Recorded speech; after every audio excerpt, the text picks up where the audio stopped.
89.9 FM. Eleições.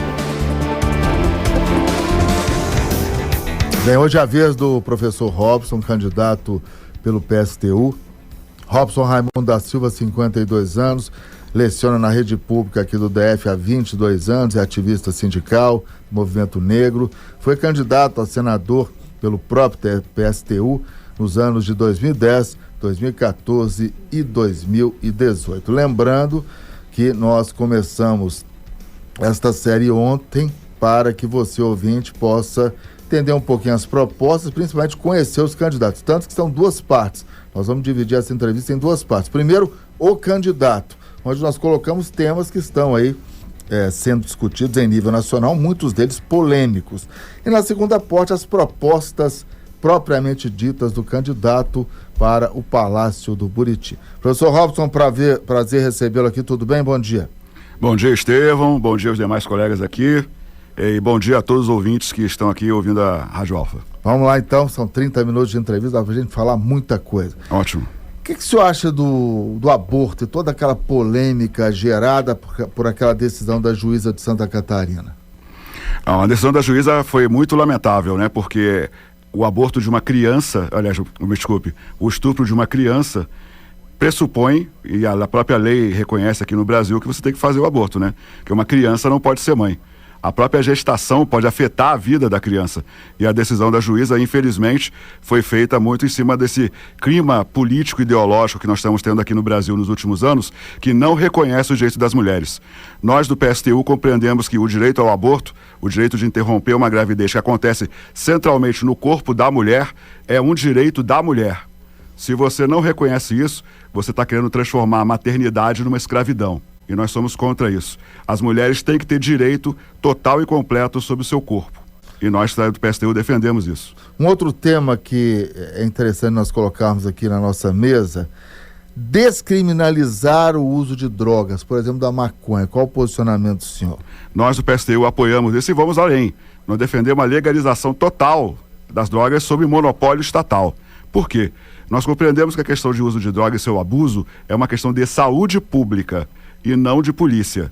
Nós estamos vendo hoje que se nós não tivéssemos feito essa imbecilidade da guerra às drogas, que inviabilizou aí o estudo sobre, por exemplo, a maconha, nós teríamos há mais tempo várias substâncias que poderiam ser usadas de forma medicinal e que hoje estão sendo extraídas aí, há polêmicas aí de legalizar a distribuição delas ou não, né? Mas hoje nós estamos tendo aí vários produtos aí que ajudam no tratamento do mal de Parkinson, ajudam no tratamento aí da senilidade e que são derivados da cannabis. E o tráfico, como é que ficaria num horizonte de legalização das drogas? O narcotráfico, ele se beneficia da ilegalidade, porque aumenta o preço e torna um produto bastante desejável, aquele produto descolado que parece que é uma coisa legal. Se você trabalha legalmente com isso, você pode melhorar a qualidade do produto que você coloca, fazendo de maneira menos agressiva, acabando com a fonte de poder das organizações criminosas que fazem o narcotráfico. E nós já temos isso, né? Não precisa nem usar aqui o Brasil, mas nos Estados Unidos, o estado da Califórnia tem o comércio de maconha medicinal.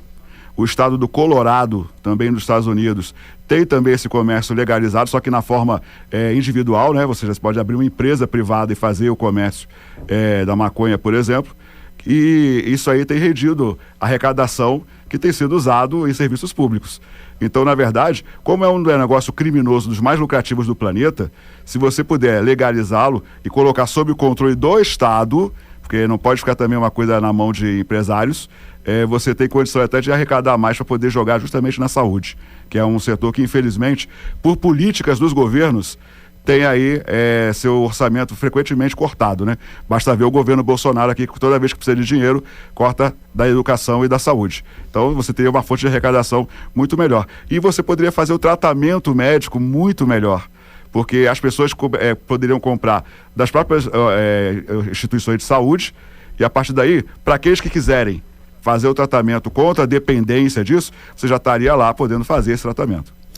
Hoje, o professor Robson, candidato do PSTU ao governo do Distrito Federal, está conosco. É uma forma de você conhecer todos os candidatos, também as ideias deles. Por isso, nessa primeira parte, nós estamos colocando à mesa, como fizemos ontem, né, e vamos fazer com todos esses temas que demandam boas, intensas discussões. Religião, Estado laico. Robson, o que o senhor acha disso? Eu faço essa pergunta porque está muito exacerbada essa questão hoje da religião, né? Sim, infelizmente ela está sendo exacerbada porque aqui no Brasil se copiou o que foi feito nos Estados Unidos a partir dos anos 90, né?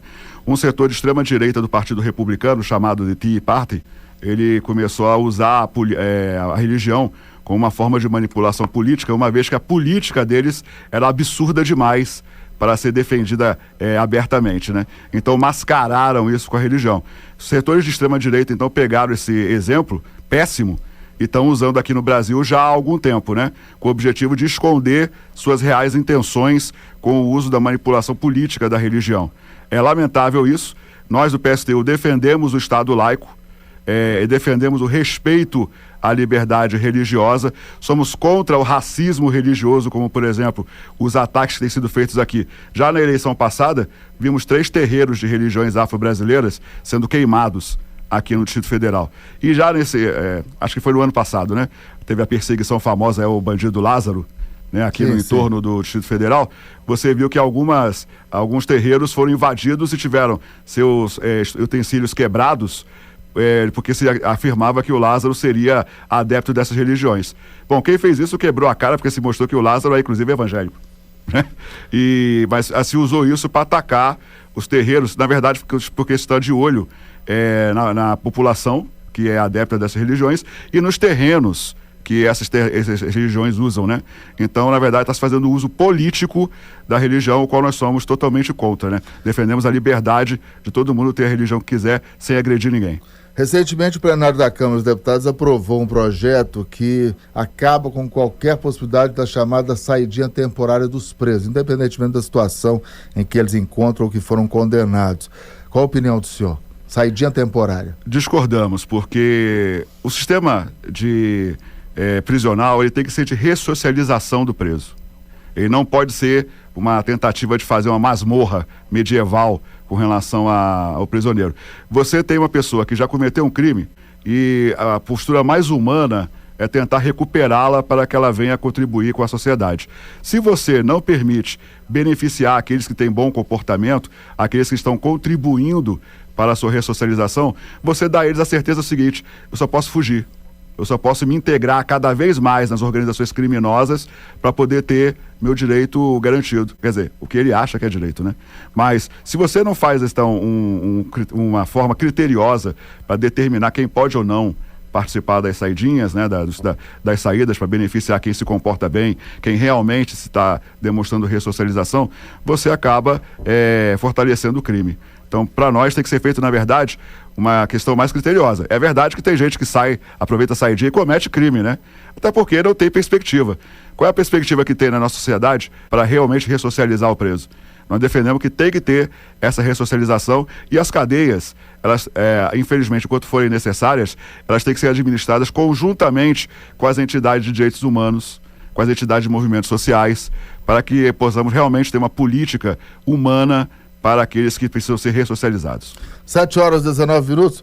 Professor Robson, vamos entrar no campo da economia ainda nesse debate que diz respeito a questões nacionais. Daqui a pouco a gente entra nas propostas para o GDF. Privatizações. Por que isso tira o sono do senhor?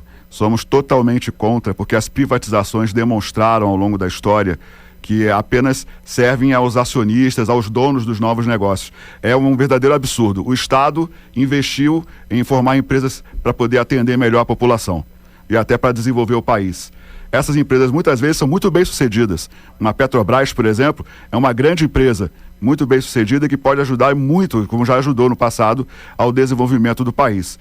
No entanto, por causa do seu sucesso, cresce o olho, né, de setores empresariais sobre essas empresas, e aí elas simplesmente defendem aí políticas para privatizar essas empresas, tirando delas o seu dever de ajudar no desenvolvimento do país. Como resultado disso aí, temos aí a polêmica famosa aí do preço dos combustíveis. Porque a Petrobras hoje existe para atender seus acionistas que compraram, né, suas ações da Petrobras, você tem hoje o prejuízo da população que precisa usar transporte privado, né, ou até mesmo o pessoal dos transportes por aplicativo, que tem que pagar altos preços aí do combustível. Não fiquemos presos a essa questão do agora, né? As medidas eleitoreiras que foram feitas pelo governo Bolsonaro aí para tentar minimizar o preço dos combustíveis tem data de validade, né? Assim que acabar a eleição, volta tudo como estava antes. Aqui no GDF, então, nada é privatizável para o senhor? Nada. BRB? Muito pelo contrário, tem que ter mais coisa estatizável, né? Porque se você não fizer isso, não colocar o Estado, né, acima da frente, porque o Estado é o que pode ser pressionado pelos cidadãos para que possamos, né, ter alguma influência, né, na sua condução. Se você não botar o Estado à frente dos negócios, você não atende a população. Empresa privada atende seus donos, atende seus acionistas, não atende a população. Haja visto, por exemplo, a questão das empresas de ônibus. Teto de gastos, Robson, o que o senhor acha disso? O teto de gastos tem que ser bem claro, tem que ser desmistificado aí, né? Ele é teto de gasto social, né? Então nós somos totalmente contra. Porque o que está acontecendo? Justamente para que o Estado não possa investir no atendimento à população, foi criado aí essa manobra aí absurda do teto de gastos públicos, né, sociais. O Estado não pode ter teto de gastos para investir na população, para atender a população. É um absurdo você dizer que, por exemplo, tem que ter um teto de quantos atendimentos você pode fazer na rede pública de saúde, ou quantos estudantes você pode atender na rede pública de educação. Isso é um absurdo. Na verdade, os setores burgueses da sociedade brasileira se aproveitaram dessa política para impedir a ação do Estado a favor da população e permitir, então, que abra espaço para a atuação de empresas privadas. Isso é mais uma demonstração de que empresas privadas não servem à população. Elas estão aí criando apenas espaço para poder ganhar mais dinheiro em cima das necessidades da população. 7h22. Ontem eu fiz a pergunta também, né, na abertura aqui do nosso programa, ao candidato Democracia Cristã. Como é que o senhor analisa hoje o papel do Supremo Tribunal Federal? Ele estaria extrapolando? Está muito politizado? A corte está muito politizada? Qual a opinião do senhor? Bom, um Supremo Tribunal Federal sempre é politizado, né? E nesse momento há uma contradição.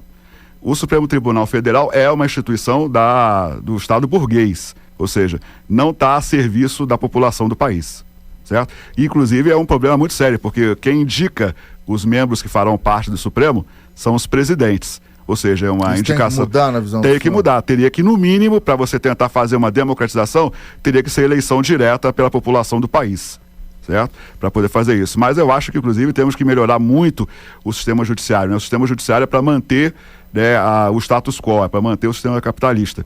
Então, ele é um sistema que, via de regra, ainda tem que ser alterado, né, por uma revolução de trabalhadores para poder mudar isso aí e botar instituições que realmente façam justiça.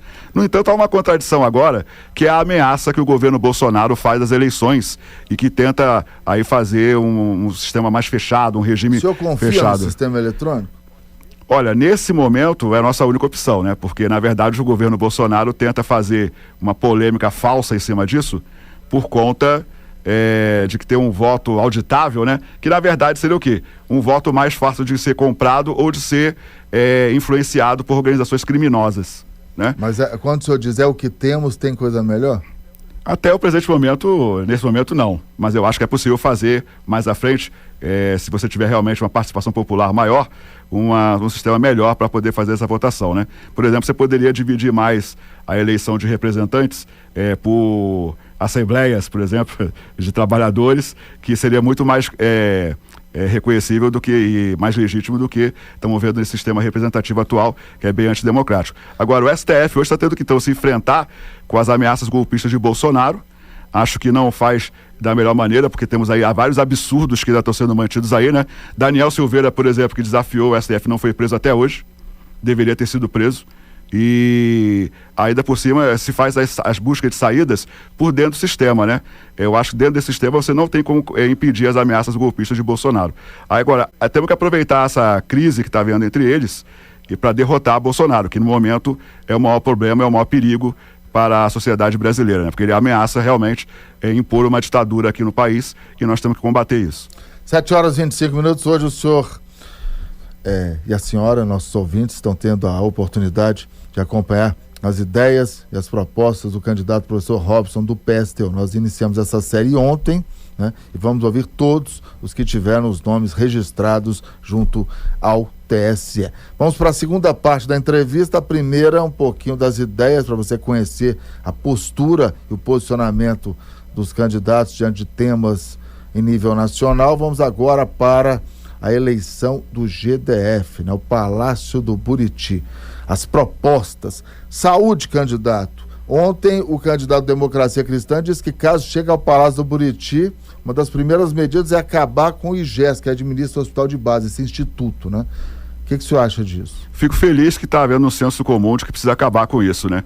O Estado tem que assumir sua responsabilidade, gerir o sistema de saúde, sem criar intermediários que, como nós estamos vendo aí, apenas usam os recursos públicos para enriquecimento de seus dirigentes. São vários os escândalos aí de corrupção que estão aí afetando o IGES, são relatados quase que diariamente pela imprensa, e também tivemos aí a situação da cúpula da Secretaria de Saúde do governo ibanês, que foi toda presa, né? Então, isso aí demonstra claramente que é preciso fazer uma verdadeira revolução no Estado, né, do Distrito Federal, no caso, para que a gente possa realmente fazer com que a saúde atenda a população. Nós do PSTU defendemos que a saúde tem que ser gerida, além de pelo governo do Distrito Federal, que na nossa visão é um governo socialista dos trabalhadores, né, também por conselhos populares. O que é isso? Eleger representantes dos trabalhadores da saúde, das diversas categorias dos trabalhadores da saúde e da população usuária do sistema de saúde, para que essa população nos ajude a controlar e dirigir cotidianamente o sistema de saúde do Distrito Federal. Somente dessa forma vamos acabar com as filas absurdas que nós estamos vendo aí, cirurgias, em tratamentos, pessoas que estão passando mal hoje e vão marcar uma consulta para ano que vem, né? Isso aí tem que ser abolido e só pode ser resolvido pela população. Nesse modelo que o senhor propõe, como é que equacionar dois, digamos, grandes desafios, que são, primeiro, o número de profissionais em determinadas áreas, por exemplo, pediatria é uma área que faltam profissionais, aí é uma questão de mercado também, e a remuneração desses profissionais, como equacionar isso?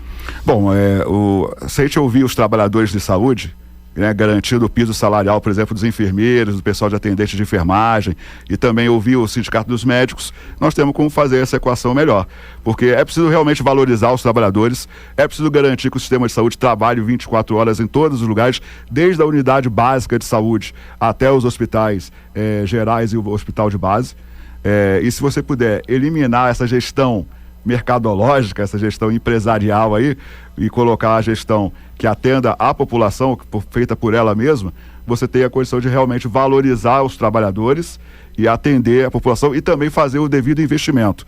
Nós temos um grande problema, porque aqui no Brasil, quando você precisa tirar dinheiro de algum lugar, você tira de saúde e educação. Então, sem isso aí, não tem como valorizar o trabalhador. Fazendo isso, melhor dizendo, né? Não tem como valorizar o trabalhador, né? O trabalhador médico, o trabalhador enfermeiro, o trabalhador assistente, os especialistas, e nem tem como equipar devidamente a rede de saúde para fazer os seus atendimentos. Eu vou pegar o gancho que o senhor me dá para entrar na seara da política salarial do funcionalismo público, que sempre é um ponto de atrito, independentemente de quem estiver sentado lá no Palácio do Buriti. Qual política salarial para o funcionalismo público o senhor vislumbra, que o senhor defende? Primeiro, tem que acabar com toda e qualquer defasagem dos salários. Trabalhador de serviço público bem remunerado atende melhor a população e você torna carreiras atrativas para atrair os melhores profissionais que tiver na nossa sociedade, e assim você poderá fazer até mesmo o crescimento do atendimento da população, né? Na maioria dos serviços você poderia ter serviço 24 horas, até porque você já tem o sistema de governo eletrônico, né? Então você poderia fazer um serviço 24 horas para a maioria dos serviços públicos. Hoje não vai porque, de novo, a visão privatista, né?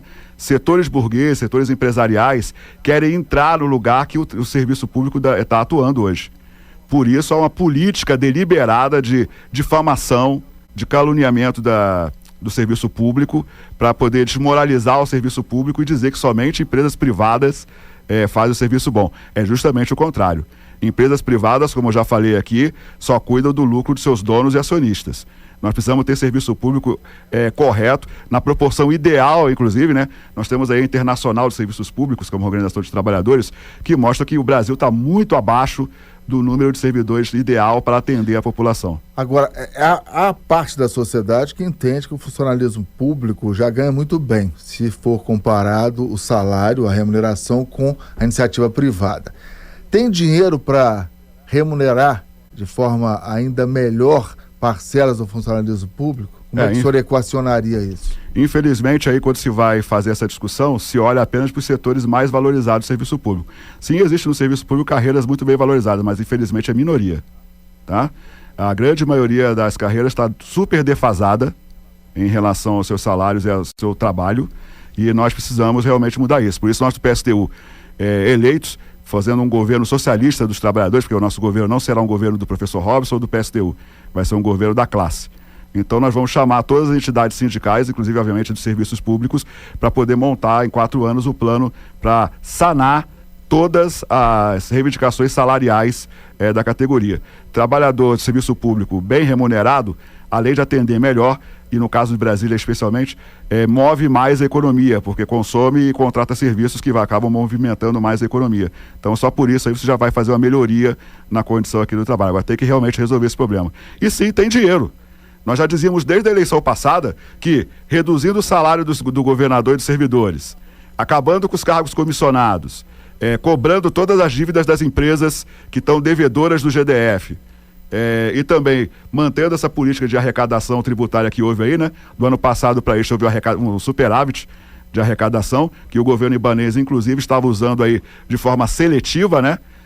Prometendo um aumento apenas, ainda irrisório, mas apenas para o setor da segurança pública e deixando os outros setores a ver navios, né? Temos condição perfeita de poder remunerar bem e corretamente, e, inclusive usar isso como um parâmetro para que inclusive os servidores da iniciativa privada que são pior remunerados possam usar como parâmetro o serviço público e possam reivindicar melhor também condições. O Brasil é um país rico, gente. O problema é que essa riqueza é usada apenas para a manutenção dos interesses burgueses e não para atender a população, deixando as situações que estamos vendo aí de fome, penúria, miséria que estamos vivendo hoje. 7h32, entrando na área onde o senhor atua há 22 anos, o senhor é professor aqui da Rede Pública de Ensino do DF. Qual o modelo educacional que o senhor propõe? O modelo é o democrático, né? Nós precisamos de uma educação que forme cidadãos críticos, conscientes da sua realidade social, que seja humanista, né? E que seja laica, totalmente democrática e que esteja a serviço dos trabalhadores do povo e também inclusiva, né? São valores que nós prezamos muito e que estão sendo muito atacados hoje, porque na verdade nós temos uma política que visa, educacional, né? Que visa controlar a população. A política de militarização de escolas é um horror. É uma política que visa transmitir para as escolas públicas a política fracassada das UPPs que a gente viu lá no Rio de Janeiro. Quer se fazer um controle mais forte, né, mais estrito em cima da população que usa as escolas públicas, geralmente uma população negra, né, mais favelada, mais periférica, que melhor precisa da educação, mas que na verdade está se oferecendo apenas mais repressão. Está sendo muito bem mostrado aí pela imprensa o desastre que é a militarização de escola numa região, por exemplo, como a estrutural, né, onde nós já vimos aí vários casos de agressão de policiais completamente despreparados para trabalhar com o serviço pedagógico contra os estudantes. E isso aí só vai piorar caso seja mantido. E a escola integral é um modelo que vem sendo muito perseguido? Perseguido porque gera mais gasto, né? Mais investimento. Mas só que nós dizemos que educação é investimento mesmo. Nós do PSTU defendemos que a melhor saída para o momento histórico que nós estamos vivendo é a educação integral, onde o estudante entra, você permite com ele tendo mais tempo de estudo, distribuir melhor o trabalho educacional, as matérias, né? Porque se faz uma crítica falsa aí que, tem muita matéria para estudar. Poxa, gente, a gente já estudou muito mais, eu não sei que vocês aqui já devem ter visto que no nosso tempo aqui era disciplina que não acabava mais, né? Então, mas com o ensino integral, você pode distribuir melhor essas disciplinas ao longo do dia, pode incluir outras que os estudantes também querem, né? É preciso muito escutar os estudantes. Os estudantes tiveram aí em 2015 e 2016 um grande último movimento forte, que foi a ocupação de escolas, né? O pessoal dizia que eles iam queimar as escolas, iam vandalizar as escolas, não aconteceu nada disso. Os estudantes organizaram melhor as escolas que eles ocuparam e mostraram como é que eles queriam a educação, né? Então tem que fazer o diálogo com os estudantes, tem que fazer o diálogo com os trabalhadores da educação que não são ouvidos, tá? Nós, por exemplo, somos totalmente contra o novo ensino médio. mas o ensino médio foi imposto de qualquer maneira e está sendo resultados negativos para a educação do nosso pessoal. Nós somos contra, né, essas políticas privatistas que tentam aí injetar o empreendedorismo, que é uma forma ideológica que está sendo trabalhada hoje, como se fosse uma solução, porque na verdade a burguesia hoje não quer mais nem se dar o trabalho de fornecer pleno emprego para a sociedade. Então quer que o estudante seja ensinado, doutrinado a empreendedorismo e se vire, né? Querem romantizar o cara que veio de bolo no pote. Não tem problema nenhum vender bolo no pote, mas vocês achar que isso é solução para a economia popular. Deixa eu aproveitar esse gancho, porque faltam 5 minutinhos, o tempo passa rápido. Ah, que pena. E eu gostaria de ouvi-lo sobre geração de empregos, além de concurso público no DF. Como atrair investimentos para o DF? Olha, em primeiro lugar, temos que parar de ser prisioneiros de ter necessidade de atrair investimentos. Se você tiver aqui uma população melhor remunerada, empresas privadas vão querer captar esses recursos dessa população, né? Então, na verdade, se tiver população melhor remunerada, as empresas privadas vão vir. Nós não temos que ser reféns de atrair investimentos. Mas, Robson, como remunerar bem as pessoas sem iniciativa privada? Não, por isso que nós temos que fazer um trabalho conjunto com o governo federal, né? Nós daqui no país defendemos a candidatura de nossa companheira Vera Lúcia para presidente, com a Raquel também é vice, e nós aqui vamos fazer uma política nacional diferente no Brasil, uma vez eleitos, né? Junto com a classe trabalhadora, para que você possa realmente conter preços, controlar preços, melhorar salários e fazer empresas estatais que realmente ajudem a acabar com o desemprego aqui. No DF, nós defendemos, por exemplo, acabar com essas empresas que dão cano aí, né, que fazem calote, as empresas terceirizadas que fazem calote contra seus empregados, criando uma empresa estatal de serviços gerais, com o objetivo de permitir que esses trabalhadores continuem trabalhando.